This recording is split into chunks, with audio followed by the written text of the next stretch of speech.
tapos nahihiya ka. Bridge. Tapos ang gagawin mo, kukuha ka ng middleman, hindi ba? Na, uy, bigay mo itong sulat ko, sabihin mo. Huwag mo sabihin kung kanino galing. Ganon. Ganon bongbong ang nangyari.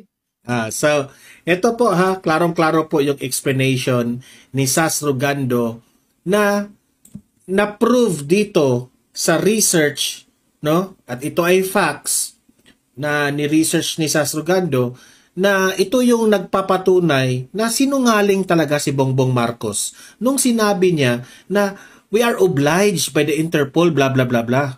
Okay? So, ikaw Bongbong Marcos, sinungaling ka.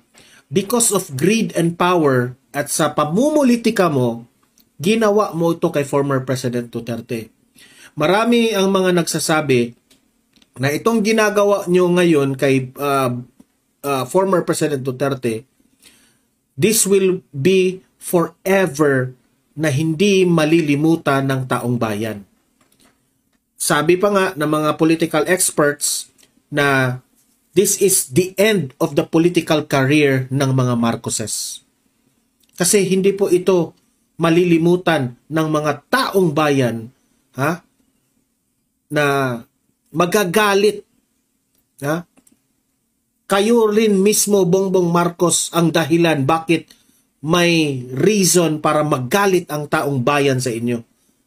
And this will be forever na makatatak ito sa history ng bansang Pilipinas. Ha? Kaya wrong move sa'yo, Bongbong Marcos, sa totoo lang. Okay? So kayo... Nakakahiya na talaga sobra ang gobyerno ngayon, ang kasalukuyang gobyerno. Sila pa ang number 1 sa kasinungalingan. Hindi nyo naman na malilin lang ang mga sambayan ng Pilipino eh. Grabe na talaga, malala na talaga ang sakit ng ating lipunan.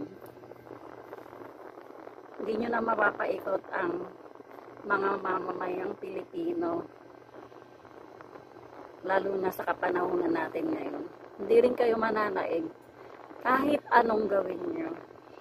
Mahal ng sambayan ng Pilipino si Tatay Digong, ang ating beloved former President Rodrigo Roa Duterte. At hanggang ngayon, siya pa rin ang tinuturing naming presidente ng Pilipinas. At lalong minahal sila ng mga Pinoy sa mga nangyayari ngayon.